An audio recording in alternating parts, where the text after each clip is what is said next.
Welcome to Codex. My name is Tyler Osby. And I'm Mike Coletta. And this week, episode 32, we are discussing the top 10 games for the Sega Dreamcast. This is top 10 best-selling games as reported by VGCharts.com. Mike? Yeah.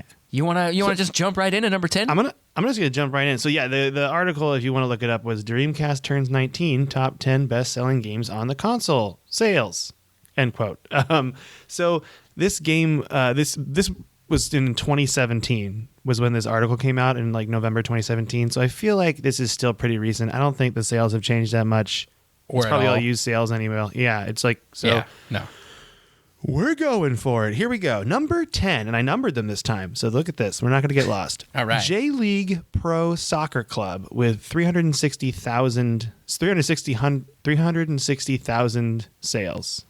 Wow, Figures. that seems really low, like when you compare to all of the other things. Like this is like indicative of just how poorly the Dreamcast did in general, I guess. And this was a Japanese-only release, too, because J-League, just Japanese league soccer. And I had a hard time finding stuff on the game and its development, but I did watch a YouTube video, and it all looked really good for the time. Like, essentially what they did is it has the FIFA-style view, but it's zoomed in a little bit more, so you can't see the whole field, which makes it kind of hard for passing. But it's zoomed in on your guy, and then below you, there are these announcers that are talking while you're playing, and you can like read their subtitles. I don't know if that's distracting or not. It just seems like a really cool detail. And the announcers, you see their faces and they're like blinking and stuff, and they're nodding. So it looked pretty cool, I thought.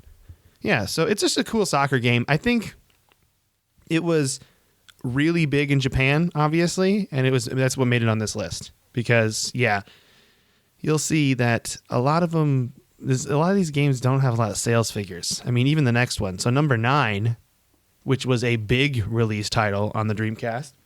It was a launch title, Virtua Fighter 3 TB, with 370,000 sales. Wow.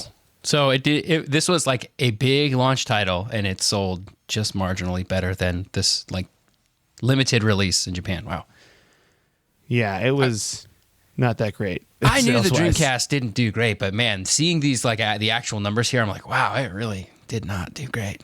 Yeah, we're not even going to break 1 million in sales until number 6. Wow. So just to let everyone be aware, it's going to hurt. So anyway, Virtua Fighter 3 TB was an adaptation of the arcade version of Virtua Fighter 3.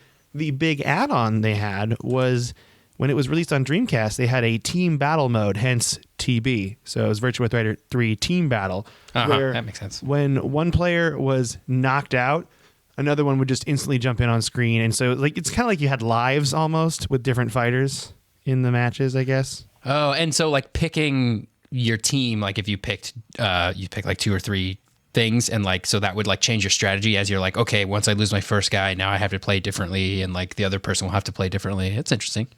Yeah, so it seems like it's a really smooth game. And when I was watching it online, it looks kind of cool because it's really 3D. Like you can circle your opponent and like change the view of the background, you know. And I don't play a lot of fighting games, but it seemed like pretty advanced for the time. Because I watched, and almost knocked my mic over. I got too excited.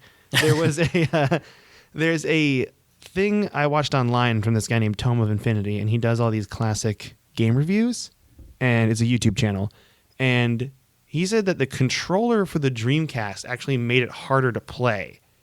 Like the Saturn controller was better for Virtua Fighter. Oh, because the D-pad is probably better for putting in the combos than like a joystick. And he essentially was saying that the Dreamcast controller was more like an Xbox controller. And when you look at it, it doesn't have 2 sticks, it has 1, but it definitely looks like it's more designed for like shooters and driving games than it would be for a fighting game. But overall, I mean, the game looks older, but it still looks super smooth and super playable. Like it's a good game.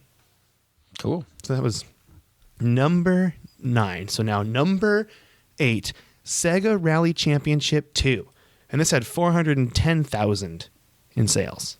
So this was another adaptation of an arcade game, which we'll see a lot with Sega. I feel like Sega was just all about their arcade adaptations because they were really an arcade company. Yeah, well, and their arcade machine at the time was the Sega Naomi, which was basically just a souped up Dreamcast for arcade. So like when they wanted to port a game from the arcade to the Dreamcast, it was pretty easy, like relatively speaking, because the hardware wasn't that different. Oh, yeah. Yeah. That's very interesting. This one This Sega Rally Championship, again, like I feel like they added something with the Dreamcast version. So the Dreamcast and the PC versions of the game included a 10-year championship mode, which is like a long kind of campaign mode, I think. And then the Dreamcast version was ported using Windows CE. And because of that, the frame rate was cut in half compared to the arcade version. Yeah, that's not good. So, personally, when I was watching stuff about the game, the one thing I thought was really funny with it is, you know how in arcade games, when you select your car, you then pick your transmission? Mm-hmm. They didn't take that out of this game. They left it in. So it's like you select like this, I don't know, like a Subaru or Puget or whatever was in the game. And then you would be like, do you want a 4-speed transmission, a 6-speed transmission, an automatic? And I'm like, okay. I mean, that's cool. They left it in. And I would guess you could shift with the controller. Yeah. I mean, there was probably an upshift and a downshift button. It just seemed like a weird thing to add. The one video I watched, the track was them going along a coastline, and it actually looked really nice. Oh, like just a nice Sunday drive, where they're just running around, and they had like a cobblestone wall next to them. It was beautiful. Overall, I think it's a really solid driving simulator is how I would put it, Yeah. Because it was the rally games were all about like you're driving on this weird track and the texture of the track is different. And so I think it just made that better. Yeah. Okay. Number 7. So excited. The Probably greatest one of the game. weirdest games I have ever seen in my entire life, selling 520,000 copies. Seaman. This game, okay, first I have to say, it was narrated by Leonard Nimoy, which I didn't know. So Spock, watching it. Spock was attached to this. Spock attached himself to this, and he actually, I want to now read the instruction manual for Seaman, because I found it online, and I feel like I have to read you the description. This is titled The History of Seaman. Oh, Seaman has a history. Oh, yeah, he does. So, okay, here we go. This whole thing is a quote. I'm going to read the whole thing. It's not too long. Let's all just really just let it in. Just let it enter your psyche. Okay, here we go.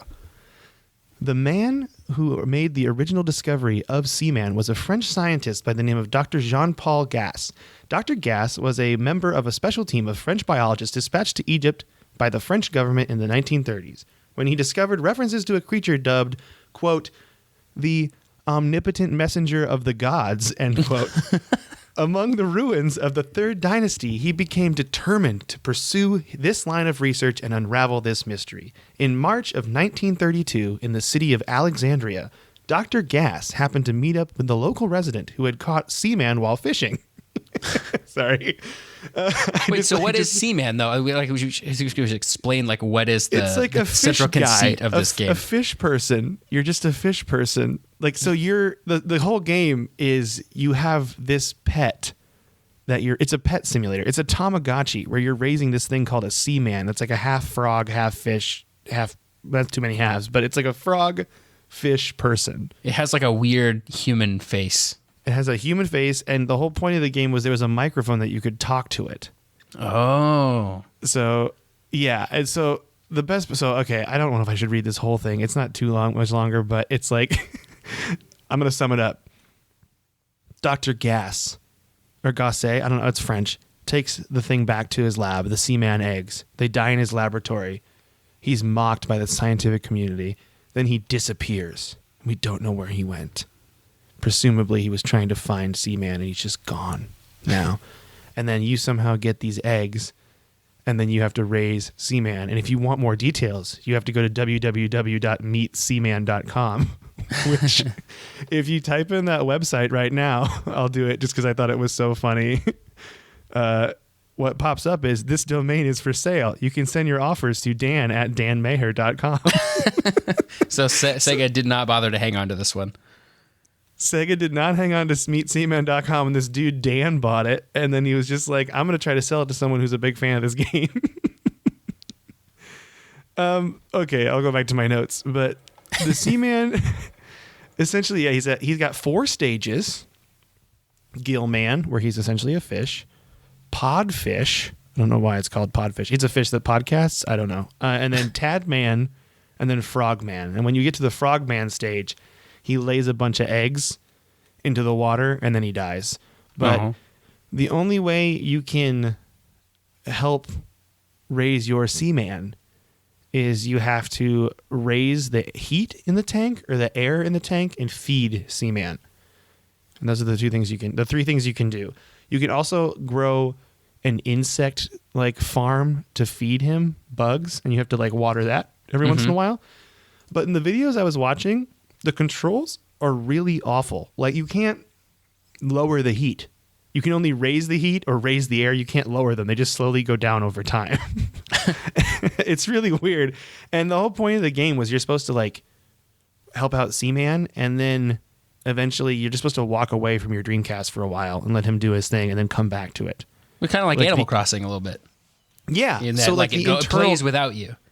Yeah, and the internal clock of your Dreamcast really mattered in this situation, where you could move it forward in time if you wanted to skip some steps, but you'd still have to like feed him and stuff a certain number of times to move it, but you could move it forward to like make it go faster. You can't move it backwards though. Like if your Seaman dies, you got to start the whole game over again. And the best part about it is there was no instruction manual, so it was just trial and error, essentially.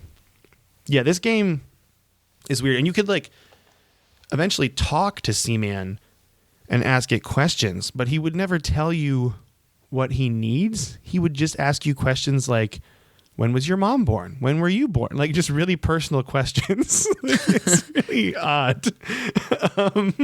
There was a secret Christmas version of Seaman 2 that was released with a translucent red Dreamcast. That was a special edition of Seaman.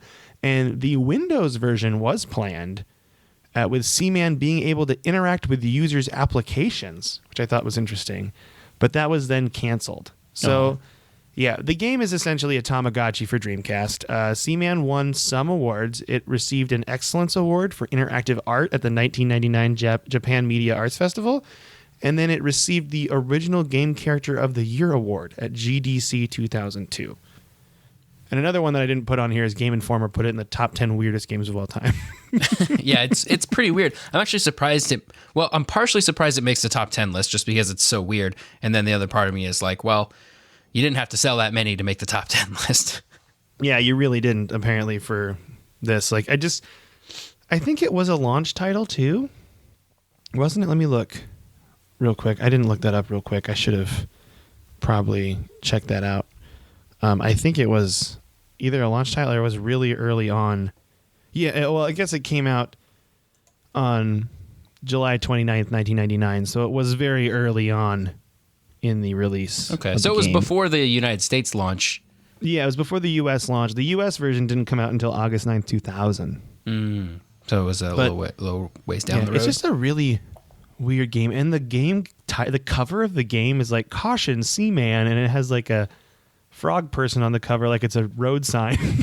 It's just really weird. Oh, big thing to note too, your Seaman mate with each other as well.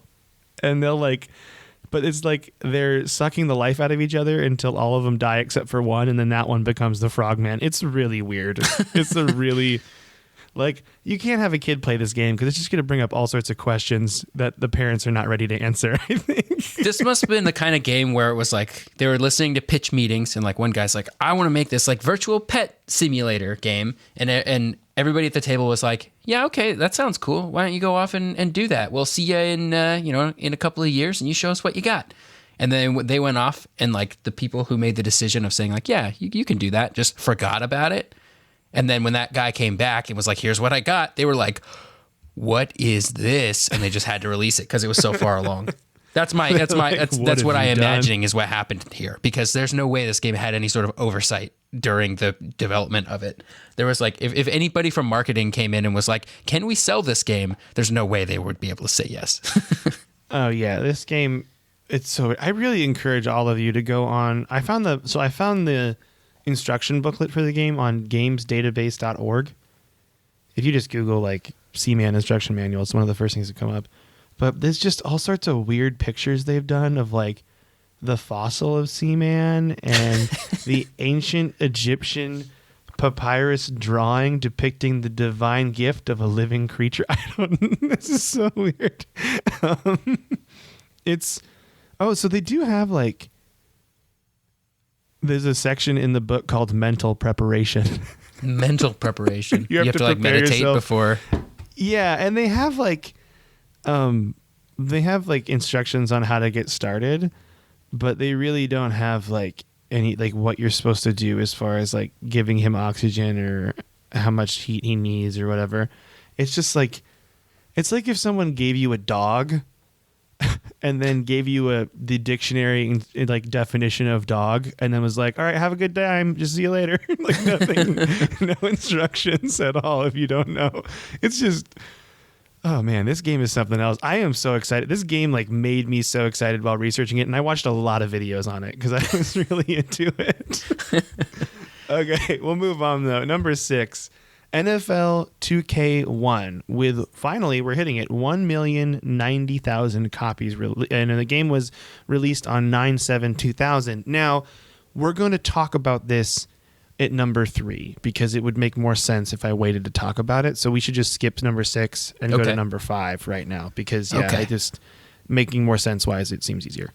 Gotcha. Okay, so number 5. With 1.14 million copies sold, Resident Evil Code Veronica. This was the second Resident Evil game on the Dreamcast. The first one was Resident Evil 3 Nemesis.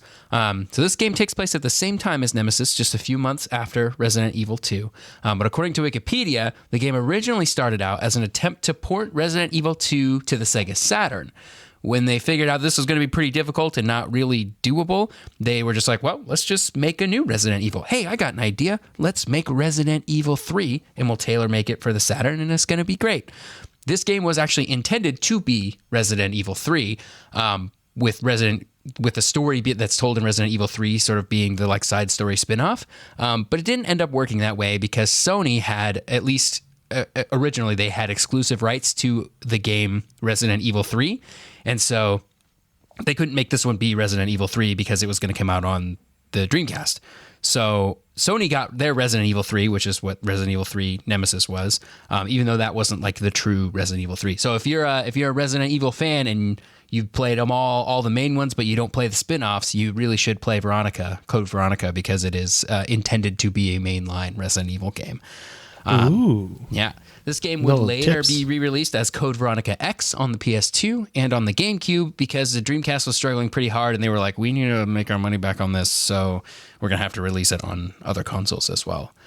This is one I never played. I never really got into the Resident Evil series because it's too scary. That's what I was going to ask you, because I think I bought a re-release of Resident Evil 1 for Nintendo DS. This is like first DS, not 3DS or anything. And I got really scared, and then I couldn't solve one of the puzzles, and I just stopped. Yeah. And granted, I should mention, I was definitely in college when this was happening. So it wasn't like I was a child. I was an adult. This is a scary time. I do find it interesting that they weren't able to port Resident Evil 2 to the Sega Saturn, because they did port it to the Nintendo 64.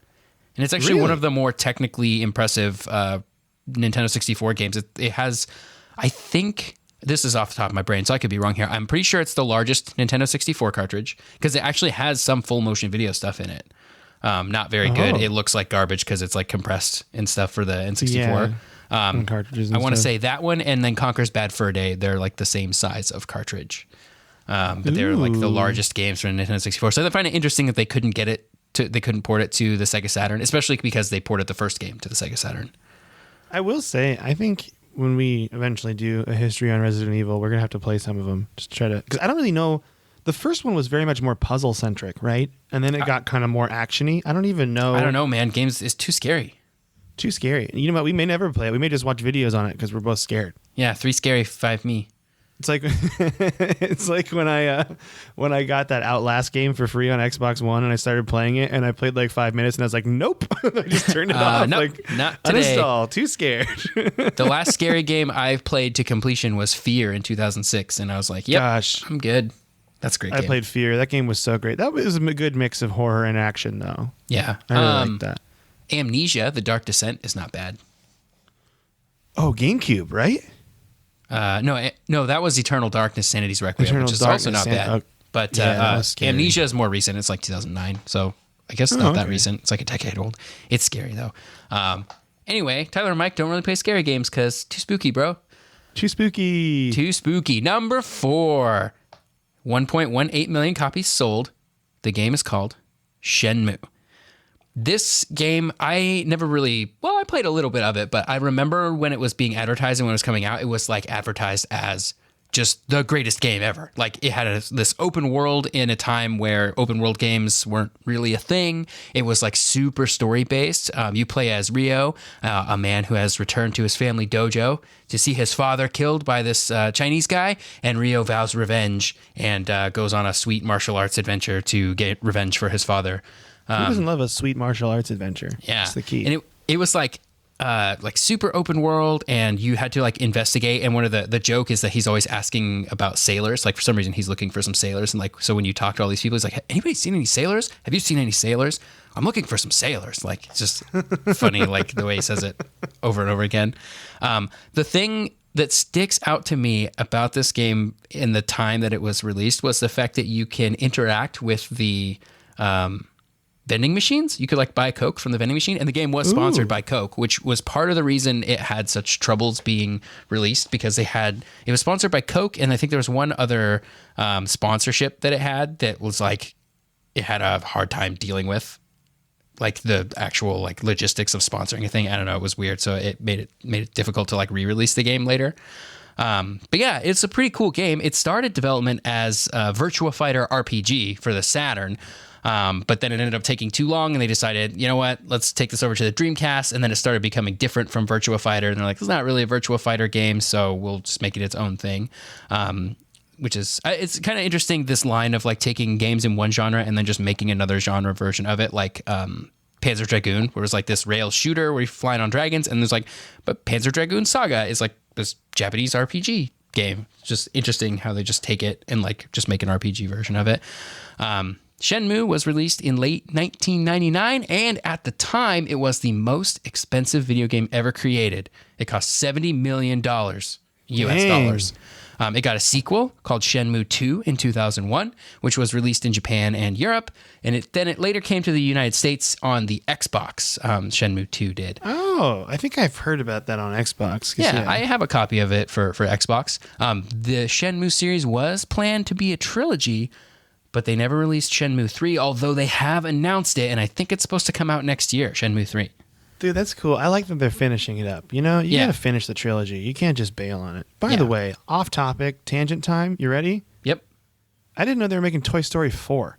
Yeah, and the trailer looks great. It looks great, but I'm like, wasn't it supposed to end with Toy Story 3? It felt like the ending. I was just so confused. I'm like, I don't know what's going on. I don't know. We'll see. We'll see how it goes. We'll see. I just can't wait to watch Woody and Buzz on their adventures. You know, it's just my favorite thing. I am a 30-year-old man. Okay, number 3. This is the reason I had to skip number 6. Is NFL 2K is number 3. NFL 2K1 is number 6. NFL 2K was the first NFL 2K game ever released, and it's important to note it was exclusive to the Sega Dreamcast. And this was largely because Madden did not release any games on Dreamcast. So NFL 2K1 was released on September 7th, 2000. NFL 2K was before that, and what came out on 9/9/99, the release date of the American version of the Dreamcast. So this game started the 2K Sports franchise, and now the only one left standing is NBA 2K. Those are the only sports 2K games that are made anymore because EA got exclusivity rights to NHL and NFL, I believe. Yeah. Yep. So it's kind of a bummer, but NFL 2K looks really good. And NFL 2K1 a year later looks infinitely better. Like, it's pretty nuts. Like, just even the menus, like NFL 2K1. Well, I'll say this. In NFL 2K original, it's just like the logos of the teams when you're doing a team select kind of thing. In NFL 2K1, they have these like fancy 3D spinning helmets. Like, it was just like they upgraded the UI and they upgraded the graphics, and it's just all in all a better game. So NFL 2K, revolutionary. NFL 2K1, infinitely better than that revolutionary game. Wow. I will just end it on that. I played a lot of NFL 2K5, which was the last of the NFL 2K games on PlayStation 2. And that one was like sponsored by ESPN. Like, had the whole ESPN thing going for it, which is why I thought that it would probably eventually do better than Madden. But then EA just spent a bunch of money and they didn't have to have competition anymore. Yeah, it's Oh, go ahead. Sorry. What I loved about 2K5, which is unrelated to the Dreamcast version, but they had the Chris Berman halftime show. So when you reach halftime in the game, it would go back and find like some of the cool plays that happened during the first half, and Chris Berman would like say like this player did a huge reception, and like it was really cool to like see this halftime show like generated for the game you just played. That blew my mind, and I think it's still pretty cool. Like even if Madden would do that today, that would be pretty cool. Probably. I think it would be cool if Madden did it, but it sounds like you agree with me where I don't think there should be a monopoly on these sports games because it just makes it so that it's like the same, like Madden's the same thing every year. It's just the roster changes and they maybe add like one new game mode or one new control thing. Yeah. And that's it. So I'm like, I miss having I want a diverse selection of sports games. I bought one, this is just me being butthurt about it, but I bought a golf game one time. It was the Masters version of Tiger Woods before they took Tiger out of Tiger Woods. And I bought that game from EA, and half the courses were locked as paid DLC when you bought on release. Like, not, we're releasing these later. Like, no, we just locked half the game that you just bought because we want you to spend more money. And I'm like, what is that? Like, it's so crazy. It's the last EA sports game I ever bought. I haven't bought one since because it was pretty much a bummer. That feels bad, man. Yeah, it does. I mean, I feel betrayed. I was talking to some friends about it that are into sports games, and they only play. Well, they work in hockey, so they only play NHL because they get free copies of the game for working in hockey. That's pretty much it. I don't know really anyone that buys Madden anymore or anything like that. So, but okay.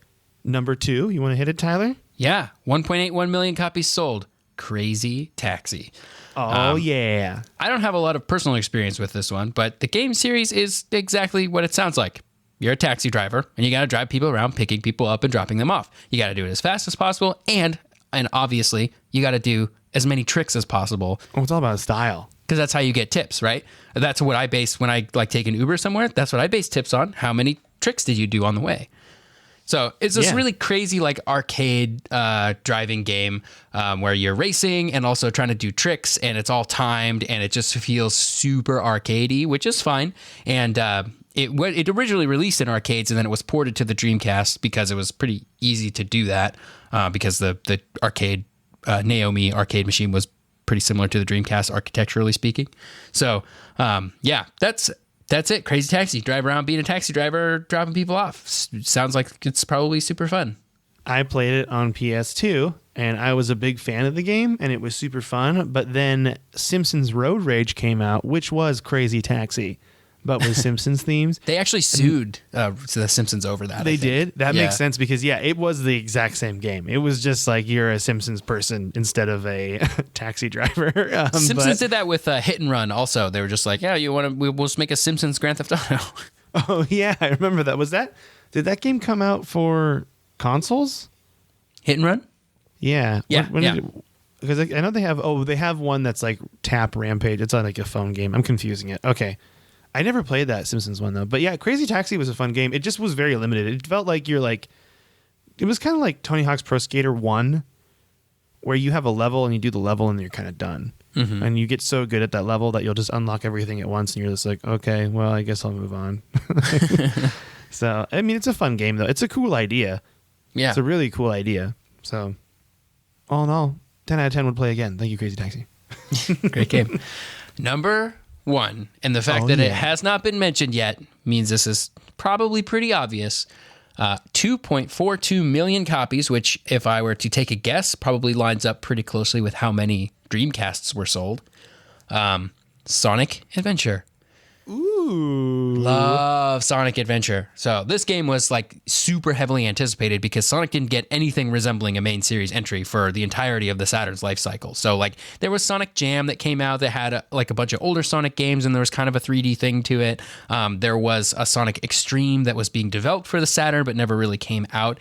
You can download the test version now. I think somebody made it available, which is kind of interesting. The Saturn version? Yeah, but they've like ported it to PC, and it's like kind of interesting because it had some interesting ideas, I think. But because we'd had such a drought of Sonic games for about 4 years, because I want to say Sonic and Knuckles was like 1994, and so Sonic Adventure would have been 1999, so 4 or 5 years, 1999 in the United States. It was pretty hotly anticipated. Plus, Sonic hadn't yet made the transition to 3D, so this was kind of the game that promised to do for Sonic what Mario 64 did for Mario, so it was super freaking exciting, okay? So essentially, this game took the characters and gameplay of Sonic and translated it to 3D. It also had kind of a bit more emphasis on story as well, which would carry into later Sonic games to the, benefit or detriment, depending on your stance on Sonic storylines. I don't know anything about the Sonic story at all. Yeah, they're IMO not great. But they do have their fans, I think. They do some weird stuff later. Yeah, they had some cartoons, which is fine. They do some weird stuff later in the games where they have like humans and that are like main characters, and like Sonic falls in love with. It's like, I don't know, it gets real weird. But the story sort of started taking a more front and center role in Sonic Adventure because they had real time cutscenes with voice acting, and that blew my mind because fancy. Yeah, I remember going over to my friend Carson's house when I was a kid. This would have been shortly after the Dreamcast came out, and I was a Nintendo 64 person, so I had played a lot of Nintendo 64 games, but none of them were really voice acted except for Star Fox 64, which I loved. But the Nintendo 64 just didn't have room on the cartridge for a whole lot of voice acting, and not a whole lot of like cutscene stuff going on for most games. So when I went to Carson's house to play Sonic Adventure, I remember him firing up the game, and we started selecting the first level, and then while the game was loading, he started talking about how we had to watch the movies before the level started. He said those words. He was like, "We have to watch these movies," and that absolutely blew my mind. I was like, "This game has movies in it? Are you kidding me?" Man, shout out to Carson for really enveloping you into the Sonic universe. Good for you. Dude, what a good friend. He is a great person just in general. But yeah, so he like showed me this game, and like it was super fun. Like you have Sonic, you're running, you're going fast, and like it just totally blew my mind. There's also it had some like pre-rendered cutscenes too. So like towards the end, there's also this section where the ship kind of blows up and the fire looks super realistic. And I just like, oh man, wow. I was like, I want to watch some of these cutscenes. This game, don't do it. Actually, don't do it because they're terrible now. Oh, looking back, they're awful. The game also had like a super rockin' soundtrack. Like when you first fire up the title screen, you get like these super cool like early 2000s like metal guitars going on. Like Sonic was like super duper cool, like and hip with the kids. He still is cool, if you ask me. Yeah, he is, and it had its own like song. It was a song written for the game, and like while you're fighting the final boss, the song has like lyrics, and it's all like heavy guitars, and like feels super cool while you're fighting this final boss. You're like flying through the flooded city as Super Sonic trying to kill the main boss, and man, is it Robotnik? No, it's not. Robotnik is sort of the main antagonist, but the way you fight him is through his like monster he calls Chaos, that he has like. What basically the gist of the game is Robotnik is going around getting all of the Chaos Emeralds because he wants to charge up Chaos to like, I don't know, destroy everything because he's a bad guy, whatever. Oh, yeah, he loves that. Yeah, he loves that. And so by the end, Chaos has used up all of the dark energy inside the Chaos Stones or the Chaos Emeralds, and but Sonic can use the good powers of the Chaos Emeralds, and so he turns into Super Sonic, and it's super great. Oh man, I do love me some Super Sonic. Yeah, I went back and played this game years later because it came out on Steam a few years ago, and it like would get re-released on the GameCube. But the controls pretty janky. The overall gameplay not great. The cutscenes are actually like awful. Like the voice acting is just terrible. It's just like I went back. I watched. I'll link you to the cutscene for the final boss, and you're just like, wow. Oh my goodness, this is just terrible. You're like, what was childhood Tyler thinking? Yeah, but I had so much fun playing a game, and it really did feel like, holy moly, this is the future of video games, and they're going to be so great. And, it wasn't wrong. Yeah, this game and Sonic Adventure 2 were totally my jam back in the day. I borrowed a Dreamcast from my friend Will, and he had a copy of Sonic Adventure that like had 2 discs in it, and the last disc was a demo for Sonic Adventure 2. Ooh. And so you could play the whole first level of Sonic Adventure 2, but it was like a pre-release demo because it was all in Japanese. It like came out I guess they Dude, released what kind it of before. bootleg demos are your friends getting for you in school? I love Yeah, it. yeah, it was cool. So like, yeah, Sonic Adventure 2 was great. That whole first level where he skydives out of a God, Sonic is so badass. He jumps out, he's like captured for some reason, and he jumps out of a plane and like skydives, no parachute, and he like takes a piece of metal from the plane with him, and then he lands in the middle of the city in the street and just like snowboards on the concrete to the end of the level. And it's really fun and also has a rockin' soundtrack. That sounds perfect. That sounds like the kind of game I want remade. This needs to be redone.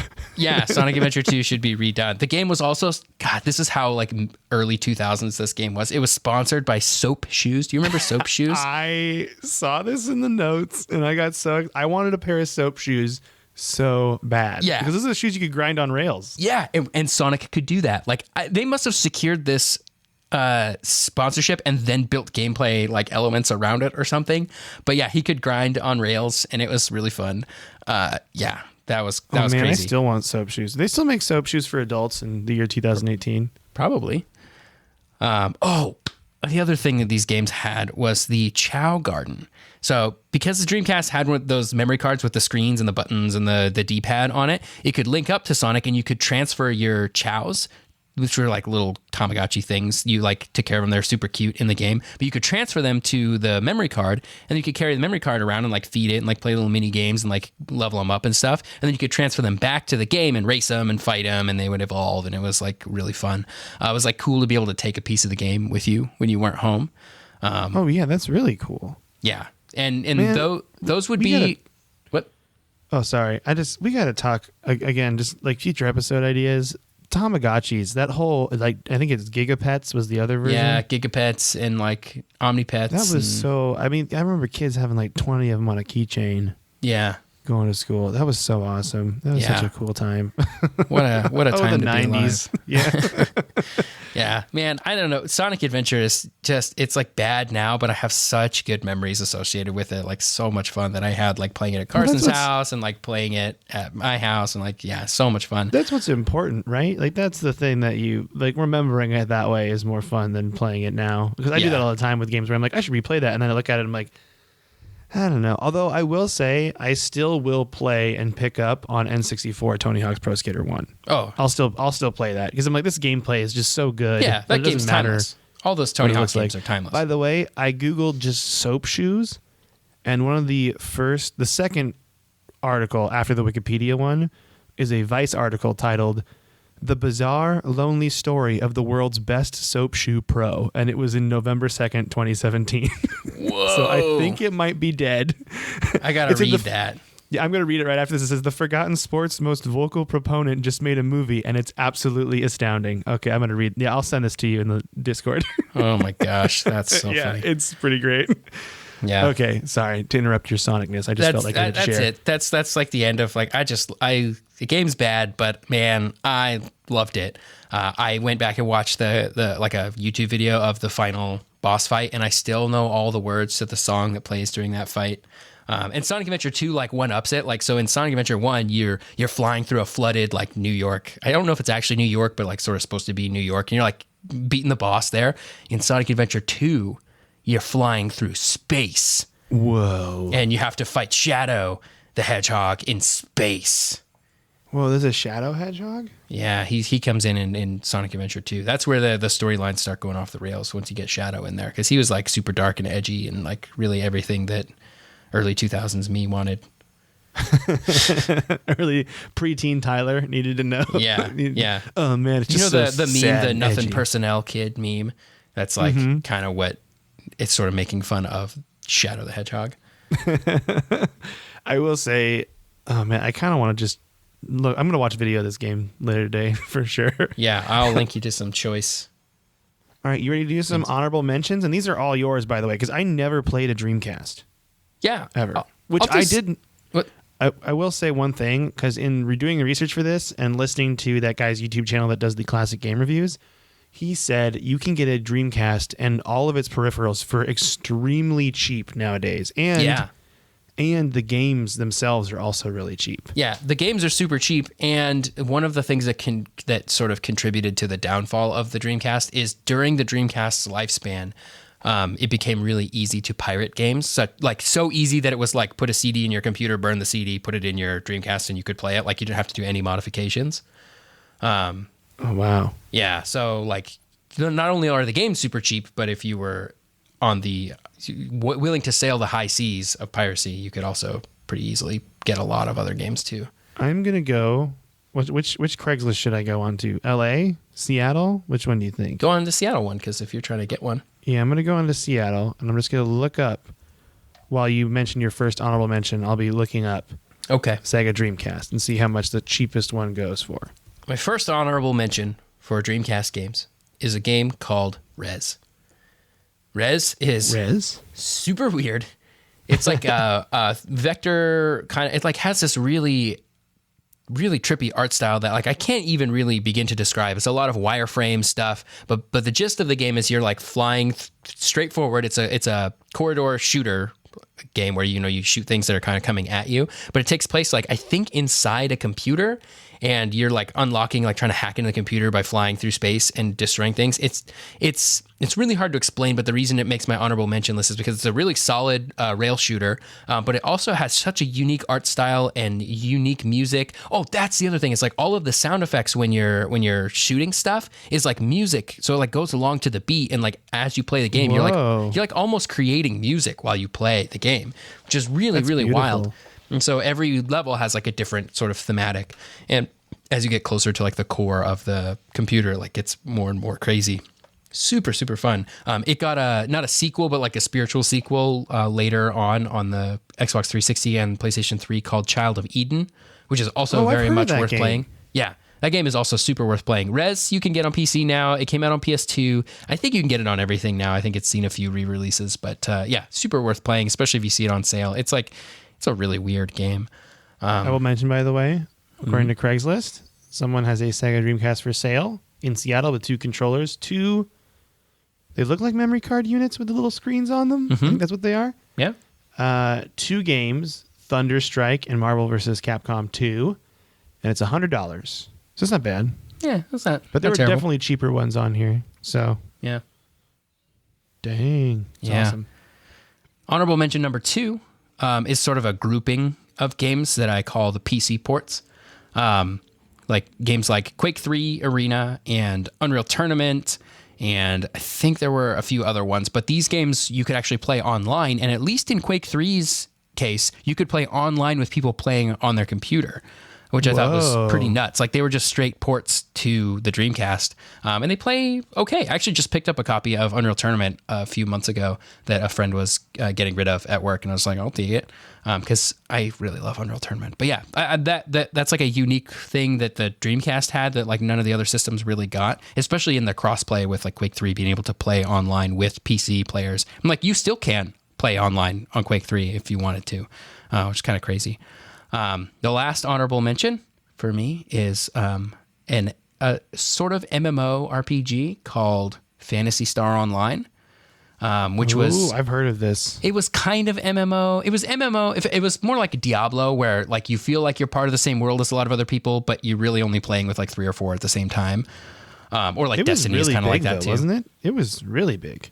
Yeah, it got pretty big, and it had like a subscription fee and everything. And that's probably why it didn't sell very well, is because you had to buy the game, and then you had to pay the subscription fee to play, and you had to dial up internet into it, and it was like not the best experience, but the game was really fun. It had a bunch of different levels that you could go through, and like you just play through them. You kill stuff to get better gear, to keep able to kill stuff to get better gear. It was a lot of fun, and it had a split screen mode, so you could play with 2 people on the same console. And you can play up to really 4 people on the same console, and then you could also play online. So you didn't have to play online. That was the other cool thing about it was if you had just buddies that you wanted to play with at home, you don't have to pay the subscription fee. Just play on your console. That's just really pretty cool. neat. That's a really good idea. Yeah, I think you can still play it online too. Sega has shut down their servers, but with like a Game Shark or an Action Replay, you can. There's a couple codes you can put in. There are private servers that other people have spun up that you can connect to. As far as I know, you can still connect to them on your Dreamcast if you have a way of connecting your Dreamcast to the internet, which is a difficult thing in and of itself. Now you're either figuring out how to fake a dial-up connection, or you have the super cool broadband adapter for your Dreamcast that's really expensive. Oh yeah, because it's meant for dial-up. It probably can't even handle Ethernet, like modern Ethernet. Yeah. Huh? You could buy a broadband adapter that nobody bought because it wasn't useful back in the day because nobody had broadband when the Dreamcast was big.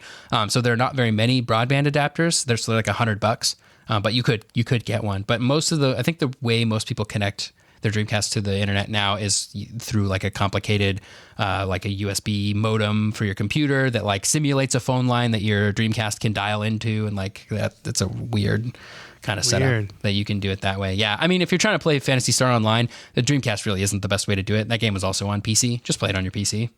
Oh, is it on Steam? Probably. No, I don't think so. No? No, because Sega shut the servers down. But you can play it on those private servers with people who are playing on Dreamcast or on Xbox or on GameCube as well, because that game came out on other things too. Yeah, well, that's cool. I actually was surprised this game wasn't on our list because I remember this game being the bigger game on Dreamcast, but yeah, it just had a really hyped. Yeah, I think it was just hyped, but didn't really sell very well. So yeah, very interesting. I remember. Is it like Final Fantasy kind of fighting? It looks like turn-based. Like no, it's more. It's not quite. It's not like real time. Like it's sort of rhythm based. Like you have to hit the buttons at the right time to really get the combos. But it's definitely real time. It's just like a slower paced real time combat. Oh, interesting. Yeah. But yeah, it was a lot of fun. I had fun playing with my buddies. Never really got the online to work, but I did play it with my little brother a bit. So that was fun. Well, that was it. That was the honorable mention. So now, Tyler, what you been playing? I finished Metal Gear Solid 2 on my 10th playthrough of the Metal Gear Solid series. So I have to move on to Metal Gear Solid 3, which I'll probably start later today. Man, I love Metal Gear Solid 3. So I played that. That's really it. I've been super busy this week. Work has been just really swamping me. And so when I get home, I just feel like watching other people play games on Twitch or on YouTube rather than playing games myself. I'm just too tired this week. Or watching Kelly play Red Dead. Yeah, Kelly's been playing Red Dead. So we've been watching her play that. And I actually have been playing a little bit more Destiny this week because the Black Armory expansion dropped. So there's, more powerfuls to get, and there's some new content, some new stuff to do. So I played a little bit of that last night and the other night. So been having some fun playing that, but really nothing has really grabbed me super hard this week.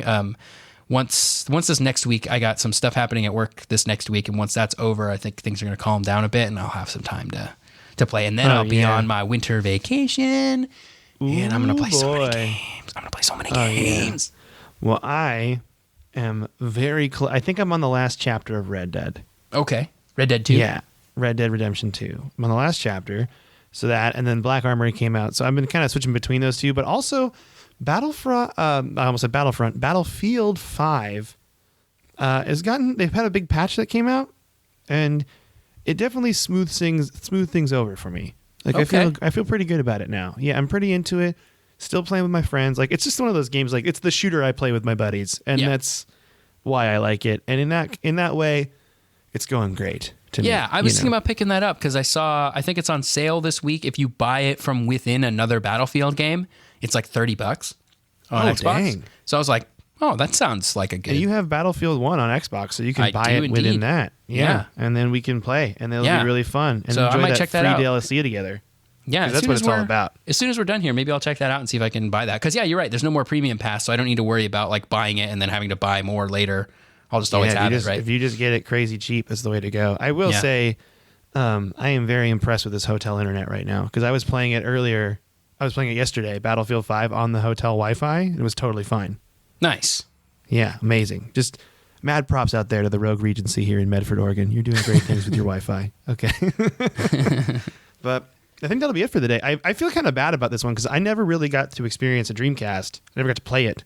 Yeah. And so a lot of these games are kind of new to me, but I'm honestly kind of tempted to pick one up.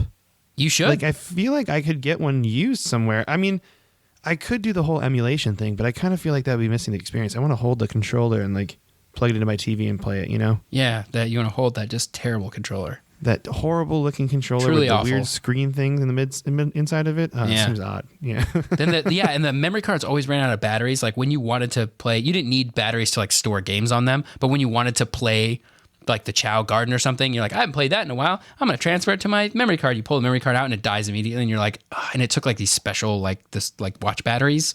See how we said it was like, I can't just reach in the drawer and pull out a AA. I have to like go to the store and buy these watch batteries. You gotta go on it. Now you can just go on Amazon and get those watch batteries.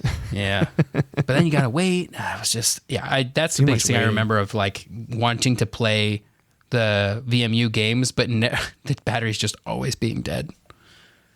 Yeah. I think I'll go look one up though. I'm gonna go check it out for sure. Cause I'm gonna want to like, I just want to play something. I think I want to play the Sonic game, Sonic Adventure. Yep. Give that a go. I'm not a big fighter guy. I really want to know what this Seaman game is like. I worried I would get it and it would just be I think I might just watch videos. I think I should just watch videos. I think that's the way to go. That kind of gets the itch out of you when you really want to get a game. Just watch some videos. Yeah. And then think about it. And then be like, do I really want to play this game? That's what I need to do. That's what I'm going to do first, Tyler. Okay. I'll report back next week with my findings. Great. Looking forward to it. Next week, we're going into off-book history. Oh, man. It's going to be a daunting task. It's going to be really, really intense, but we're going to go for it. I'm guessing we should probably start. It's either going to be about Xbox or about GameCube, depending on which one came first.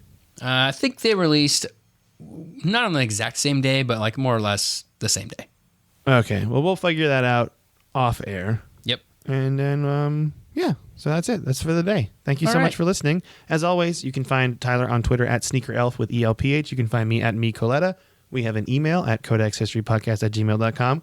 We are crazy independent right now. We are not on a podcast network, so you can actually find all our episodes on Libsyn. If you just type in Codex History Video Games Libsyn into Google, we pop right up.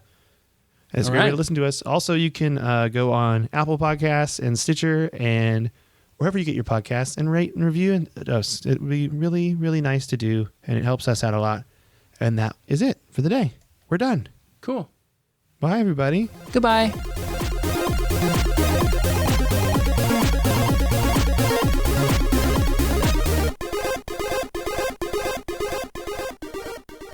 This has been a Podaholics Comedy Network presentation.